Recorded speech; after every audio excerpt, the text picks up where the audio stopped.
Fala aí, turma, tudo certo? Hoje a gente vai falar um pouco sobre treinamento ou prescrição de treinamento direcionado para pessoas que estão iniciando a prática da musculação. É isso aí. Vamos desmistificar algumas coisas que muitas das vezes é verdade, né? E que, na maioria das vezes, eu julgo até uma boa parcela disso, né? Que faz com que boa parte dos praticantes ou das pessoas que realmente tendem a iniciar a prática da musculação, né? Elas não consigam se estender, né? Não consigam ter um período longevo na musculação. Então, fica comigo, que eu vou te explicar agora nesse vídeo. Vamos lá. Primeiro ponto, e um dos pontos mais importantes, né, para que você consiga ter um bom período longevo na prática ou nessa retomada à volta às atividades físicas, é a frequência semanal de treinamentos que você precisa ter, ou que normalmente a gente tem aí como referência para seguirmos relacionado às questões de bom desempenho, né, bons resultados relacionados a um período longevo no sentido de ter continuidade, né, ser evolutivo de forma gradativa, digamos assim, né. Tem vários estudos que mostram que essa adaptação neural ela pode acontecer aí 2 até 3 vezes semanalmente você treinando, né, ou seja, você mantendo aí uma rotina semanal de treinos de 2 até 3 vezes. Né?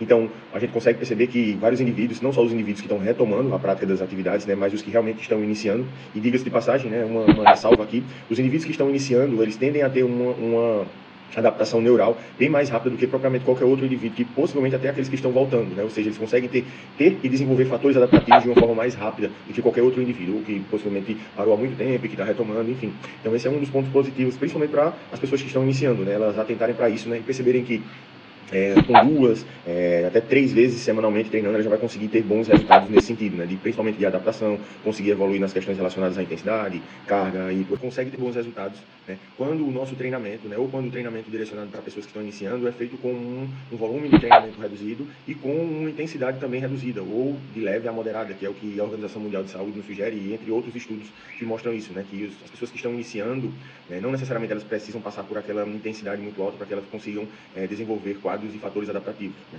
Então, corra se você está sendo orientado a treinar dessa forma, né? Treinar com um volume maior de treino, ou seja, muito tempo de treinamento, né? Ou com intensidade muito alta. Né? O máximo que isso vai ocasionar é fazer com que você fique muito dolorida ou dolorido, né? E que você tenha mais dificuldade para voltar no dia subsequente à prática da musculação, né? O ideal é que realmente você consiga ter uma linha tênue ali entre o desconforto, né? A necessidade de você estar treinando bem, não passar por uma sessão muito desconfortável em relação à dor, né? Ou seja, treinar de modo que você consiga entre 24 e muitas das vezes aí até no máximo 48 horas já estar recuperado suficientemente para que quando você venha a treinar novamente você não tenha mais nenhum tipo de dor. Ou seja, essa é uma das métricas que a gente utiliza, né? Treinar com um volume menor de treinamento com menos intensidade também, para que você precise passar menos tempo sem esse intervalo, e quando você voltar esse período de intervalo você já está totalmente recuperado para aí sim fazer a sessão de treinamento subsequente e dar continuidade ao seu treinamento. Terceiro ponto, e algo que também é muito importante, não menos importante que os demais pontos anteriores, né? Como é que vai ser dividido o seu treino? Né? É importante que você tenha antes de tudo, né, tenha uma orientação do profissional, né, principalmente capacitado, para que ele possa orientar você não só nos aspectos relacionados a qual será o treino, mas sim em toda a movimentação dos exercícios, né, para que aí sim você consiga construir um alicerce ali de forma saudável, né, possivelmente diminuindo os riscos de estar fazendo uma movimentação errada, com uma biomecânica talvez duvidosa.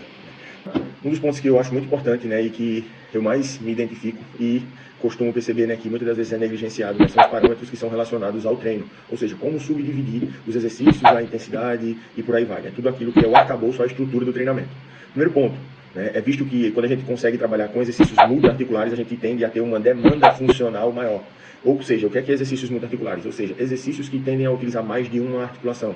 São exercícios chaves para que você consiga ter um fator de adaptação muito bacana, né, e ainda assim desenvolver o que a gente chama de consciência corporal, né, fazendo com que você, ao passar do tempo, né, de forma gradativa, vá conseguindo trabalhar bem o desenvolvimento de outros aspectos, como a capacidade de desenvolver força, a capacidade de melhorar o equilíbrio e também todas as questões relacionadas à estrutura do movimento, ou seja, biomecânica, funcionalidade das articulações. Esse é um dos pontos chaves, né? Você ter essa orientação no sentido de trabalhar, primeiramente, exercícios multiarticulares, em um outro momento, exercícios monoarticulares, ou seja, exercícios monoarticulares é aquele que envolve apenas uma articulação. São exercícios mais simples, porém que também tem o seu fator de prioridade, mas outro fator muito importante é o número de séries e repetições. Muitas das vezes a gente ainda consegue visualizar e perceber aí em rotinas de treinamento de outro aluno que iniciou e que veio, acabou de culminar e cair nas nossas mãos, né? A gente percebe que ainda assim, muitas das vezes os profissionais, né, tendem a utilizar uma quantidade muito alta de repetições, uma quantidade muito alta de séries, né? E mais uma vez, né, a musculação não deixa de ser cansativa, ela não deixa de ser monótona. Então o que a gente conseguir fazer para que essa pessoa esteja mais tempo dentro da musculação, melhor.